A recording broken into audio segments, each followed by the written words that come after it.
Hello, in front of me is LG Q6, and let me share with you how to enable, so how to turn on, off, and how to customize the comfort view or eye comfort mode.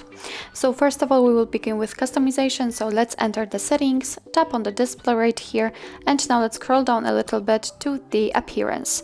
As you can see at the very bottom of it, we've got comfort view, so you can turn it on from this level without the customization just by tapping on this switcher. And I hope that you can see that the screen is slightly different. Right now it is, let's say, yellowish, but of course we can customize it just up on comfort view. And as you can see here, we've got the blue light filter options, we've got low, medium, which is right now high, or black and white. So all you have to do in order to change it is to tap on the particular option. So after tapping on low, the screen will be, let's say, in a cooler colors.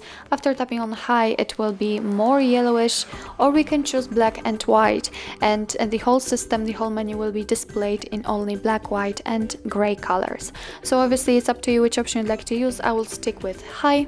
So actually this is the whole customization of this feature. If you want to have much faster access to it, all you have to do is to simply unroll the top bar and go to the right. And as you can see here, we've got the comfort view icon, which is right now obviously turned on. Of course, you can turn it off just by tapping on it, and as you can see, the screen turns back to its normal state actually immediately. Of course, you can turn it on the same way, and it will be displayed according to the settings you previously set whilst customization. So actually this is it. This is how to enable comfort view or eye comfort mode in your LG Q6. Thank you so much for watching. I hope that this video was helpful, and if it was, please hit the subscribe button and leave the thumbs up.